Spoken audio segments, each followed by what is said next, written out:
hear a conversation. First, you have some time to look at questions 1 to 7.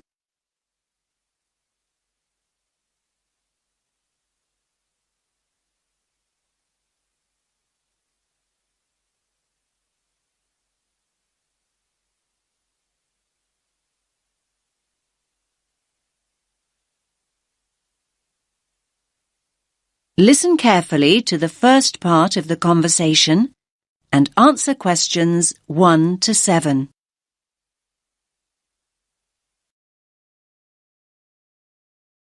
Rita speaking. What should I do for you? Oh, hi. I'd like to order some stationery. Could I know your name? Jackson Paris. Right. Can I just confirm your account number and the name of your company, Jackson? Sure. The number is 692411. 692411. Right. And you're from Rainbow Computer? No, the company is Rainbow Communications. Oh, OK. I'll just fix that on the system. Communications. And what would you like to order, Jackson? Envelopes. We need a box of A4, that is, normal size envelopes. White, yellow or manila? We'll have the plain white, please, but the ones with the little windows. OK, one box. A4, white. Just one box, was it? On second thoughts, make those 2 boxes. We go through heaps of envelopes. As a matter of interest, are they made from recycled paper? No, you can't get white recycled paper. The recycled ones are grey, and they're more expensive, actually. Right, we'll stick to white then. Something else, Jackson? Yes, we need some coloured photocopy paper. What colours do you have? We've got purple, light blue, blue, light green, whatever you want pretty much. There are 500 sheets on the pack. Let me see.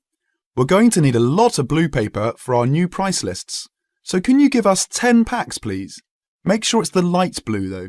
10 packs of the light blue. Anything else that we can help you with? Let me think. What else do we need? I'm sure there was something else. Pens, paper clips, fax paper, computer supplies, office furniture. Oh, yes. We need floppy disks. Do you have those nice coloured ones?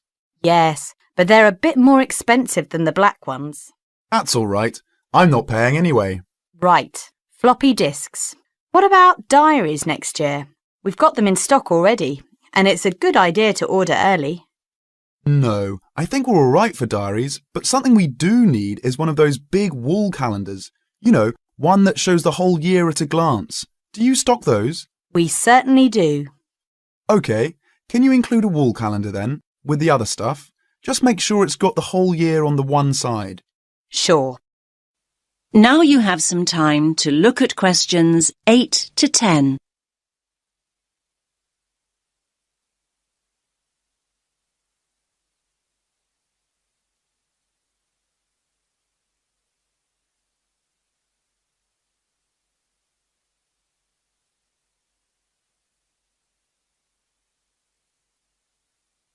Now listen to the next part of the conversation and answer questions 8 to 10. And do you have a copy of our new catalogue?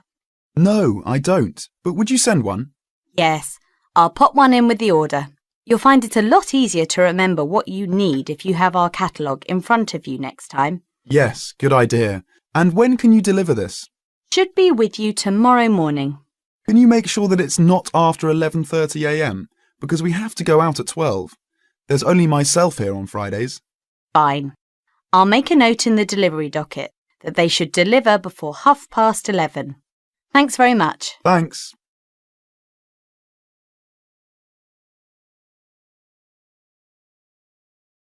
That is the end of part 1. You now have half a minute to check your answers.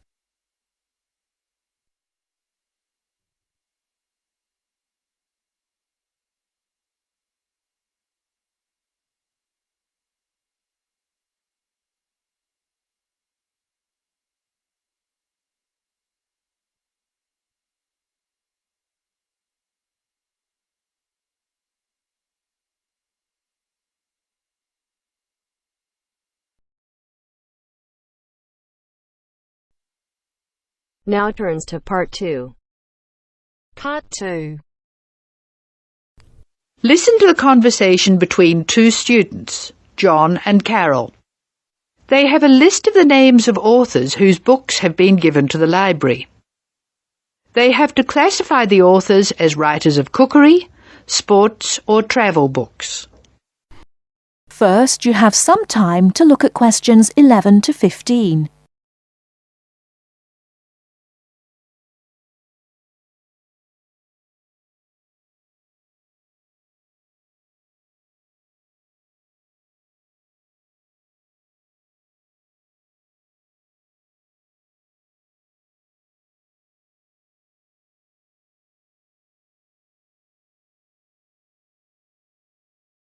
Now, listen carefully and answer questions 11 to 15.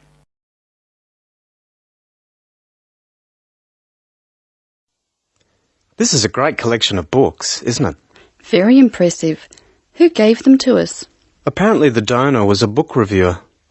There are a lot of books about sport. Here's one, My Life in Cricket. Well, that's certainly sports. Who's the author? Peter Adams. He also wrote Journeys Through Spain. Did he? Peter Adams writes books on both sports and travel, so S.T. is written against his name. Now we shall begin. You should answer the questions as you listen because you will not hear the recording a second time. Now listen carefully and answer questions 1 to 8. This is a great collection of books, isn't it? Very impressive. Who gave them to us? Apparently the donor was a book reviewer. There are a lot of books about sport. Here's one, My Life in Cricket. Well, that's certainly sports. Who's the author? Peter Adams. He also wrote Journeys Through Spain. Did he? Next one is Stephen Bow. He wrote Summer Barbecues, Cooking for Singles, Dinners by Candlelight. Anything else? No. Do you have anything by Pam Campbell? Wanderings in Greece, My Life in Russia, Travels in the Amazon, and Pam Campbell's Guide to a Successful Trip. Sounds like she got around. My next one is C. Ketzik. He has a list of books about football, the World Cup, Heroes of the World Cup, Playing with the Round Ball, Soccer for Everyone. That's enough. He was a one-topic writer. Ari Hussein, however, wrote about cooking and travel. His series of cookbooks is called Living and Cooking in Spain, Living and Cooking in China, Living and Cooking in Brazil. He's been everywhere. I've got a specialist here, Sally Innes on tennis. Here are some of her titles. Improve Your Serve, Tennis for Everyone, Tennis Forever. Before you hear the rest of the talk, you have some time to look at questions 16 to 20.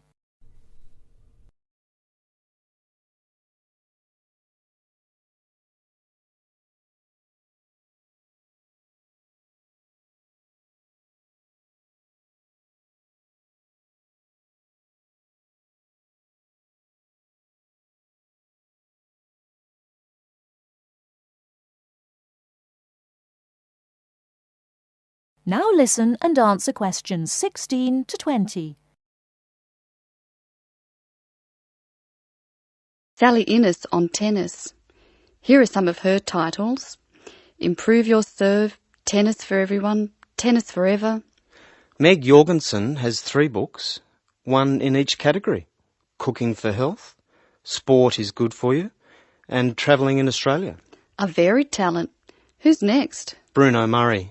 He wrote children's books, a whole series called A Child's Guide to, and then The Name of the City. Oh, you mean like A Child's Guide to London? Yes, that's right. He seems to have stayed in Europe. Ruby Lee, however, has just one book. It's called The Emerald Isle, and it's all about Ireland. Apparently she went around Ireland on foot. Jim Wells wouldn't like that. His books are all about motor racing. Nice photos of old racing cars. Don't you love the goggles on the driver? They do look strange, don't they? I think we're nearly finished. What did Helen Young write? Summer menus. Food for thought. She also did a book of Chinese recipes, Cantonese, I think. OK, that's dealt with the first box. Let's stop for a minute. That is the end of part 2. You now have half a minute to check your answers.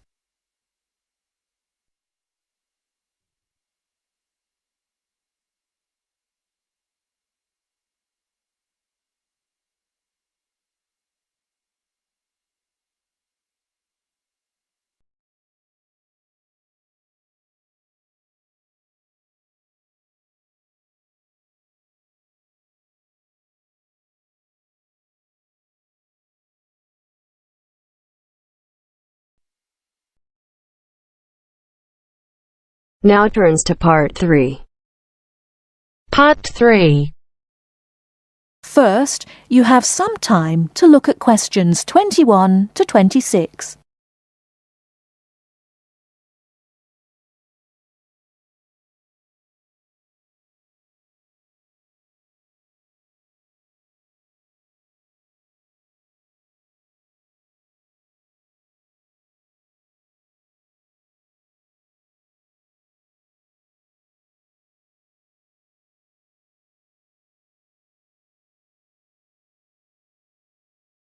Now listen carefully and answer questions 21 to 26. Hello, my name is Emiliano. I am a student here and I'd like to rent a house for 6 months. OK, well you've come to the right place. We specialise in short-term rental. First of all, I would like to get a few details from you. Can you give me your full name, please? Yes, it is Emiliano Nespla. And can you tell me your present address, please? Yes, it's 17 Middleway, Penrose. I'm living with a homestay family at the moment. That's great. Now, do you have any identification with you? Oh, and we will need a reference from someone who knows you here. Maybe your homestay family. Yes, okay. Here's my passport and a card from my language school. My referees can be Mrs. Alice Thompson. She's my homestay mother and she wouldn't mind, I'm sure. You can contact her at the same address as me, of course. OK. If we need to contact you, should we leave a message with your homestay? No, you can speak to me directly. My cell phone number is 021 548 3534. Great. Now, do you have a bank account? You will need to pay your rent by direct debit. You know, it will come out of your account automatically every month.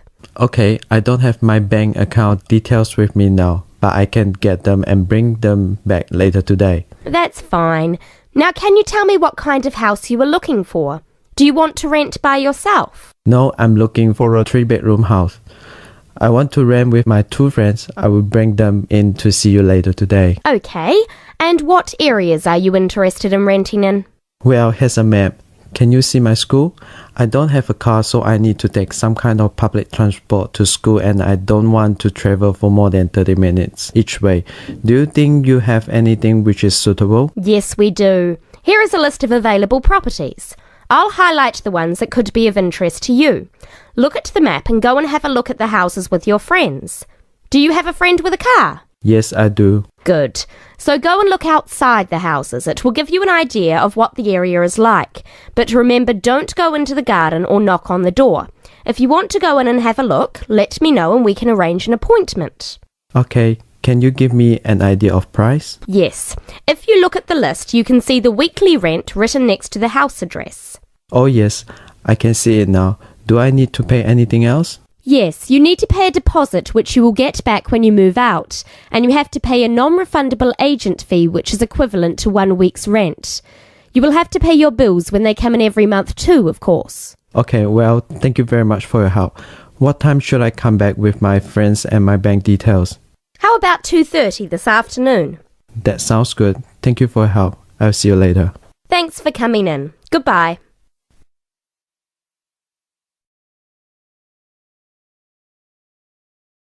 Before you hear the rest of the talk, you have some time to look at questions 27 to 30.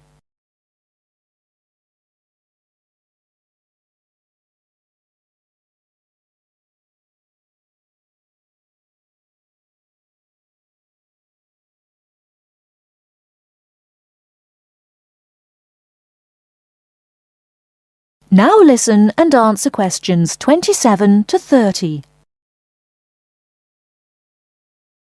Hey, don't throw that can away. Why not? I finished with it. Yes, but you can recycle things like that. Oh, I haven't got time to recycle everything I throw away. That's a terrible attitude. Don't you care about... Hello, you two. Hi, John. What are you arguing about? Oh, Sam says he doesn't have time to recycle. What do you think? Well, I agree that it can be difficult sometimes. Do you always recycle everything then, Mary? Yes, I think everyone should. I mean, look at the state of the planet. If we don't all start making an effort now, it could be too late.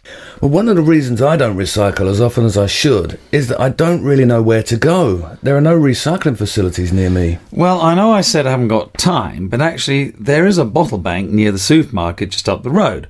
So I suppose there are limited local facilities.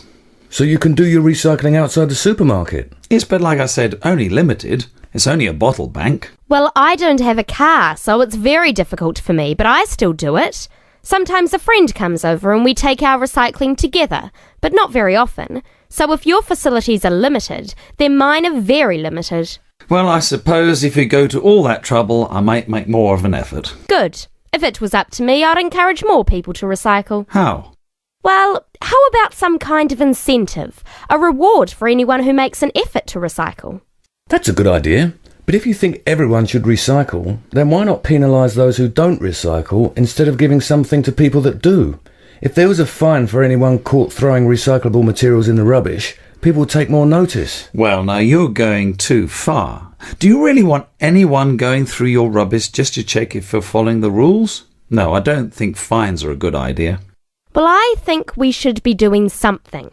Anyway, I have to go. I've got my social science class next. See you later. Yeah, see you later. Bye.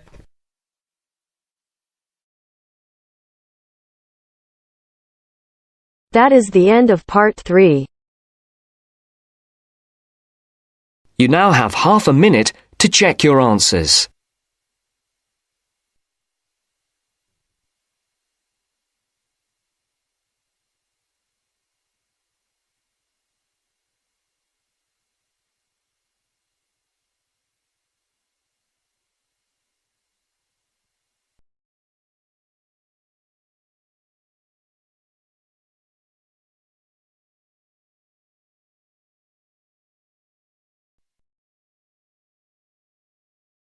Now turns to part 4.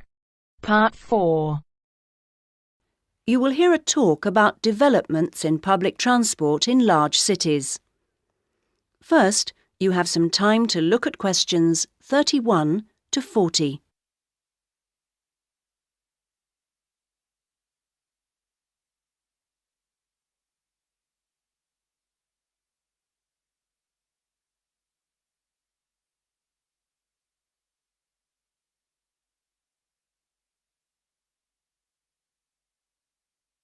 Now listen to the first part of the talk and answer questions 31 to 34. That big cities around the world are getting bigger is a clear trend. This situation is going to make the issue of transport increasingly important. Cities cannot work if their people and their visitors cannot move around. This means that public transport is vital to the success of cities. And yet, private car ownership is increasing all the time. Can these two facts be contained in the same reality? Isn't the car slowly but surely strangling the city? But we must acknowledge it does have genuine benefits. Having said that, the fact that car owners can escape to the mountains is of little relevance to the issue of daily city life, in which we need to do things like ferry heavy shopping and luggage around, something the car, of course, is invaluable for. But the so-called family car is rarely occupied by a family, just a single driver taking up a lot of road space. It's not only the car that clogs up our roads, of course. Trucks are heavy, noisy and smelly intruders. But it's hard to persuade companies to opt for rail freight rather than road. They argue that it is cheaper and more flexible, and trucks are undoubtedly able to go when you want, where you want. The cost claim is false, however. Truck companies don't hold themselves responsible for the environmental costs they incur, nor are they keen to calculate the time spent on repairs or delays. So, this is our first challenge, the sheer volume of traffic. If we compare 3 developed and urbanised countries, we can see interesting differences. The UK, for example, has just over 20 million cars, 1 for every 3 people approximately, and nearly 3 million buses and trucks. These figures sound very high, but in fact the Netherlands, although only a little over a quarter the population, has more vehicles per head of population. Meanwhile, Germany, bigger than both other countries put together, actually outstrips either in terms of vehicles per head of population. Now, there is no correlation between these figures and the percentages of journeys made on public transport. This means that the route to better public transport use is not abolishing the car, but rather making public transport better. Not surprisingly, where people can choose, they choose the thing they prefer, not the thing they don't. How do people judge public transport? Well, a major survey was carried out this year, indicating that there are many aspects, from clean interiors of buses to the proximity of routes to homes and workplaces. Fare prices is a complex issue and needs to be accounted with car costs. What people seem to find most frustrating is scheduling.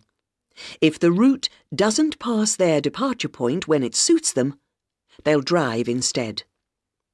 The issue of personal safety seems to have reduced in urgency with better lighting at stops and CCTV. Now, various measures are being taken in a number of major cities, all designed to increase the appeal of public transport and thus to persuade car users to leave their cars behind and free up the city's roads. Among these is bringing in smart cards. These are purchased in advance and mean passengers spend less time waiting to buy tickets and board buses and trains, particularly when switching across transport modes within the same journey. Another initiative is the use of computers in managing scheduling with greater efficiency. But such logistical measures are not sufficient in themselves, and indeed the benefits that they bring are often less apparent to passengers than to transport managers.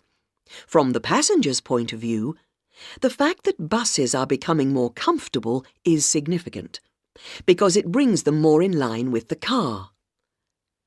Delays and diversions are, of course, deeply irritating for passengers.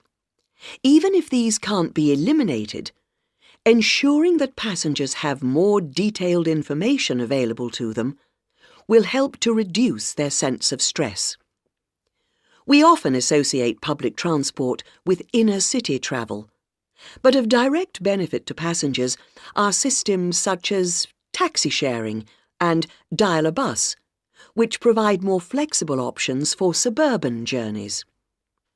And finally, nothing really significant can happen without a shift in people's mindsets. The way we travel is an expression of our values about many things. Companies operating public transport are slowly but surely finding it possible to sell their services as a public-spirited alternative to the car, as awareness of environmental issues has increased radically in the last few years. Overall, then, this combination of steps and changes has a good chance of shifting the city out of the car and onto the bus and train. That is the end of part 4. You now have half a minute to check your answers.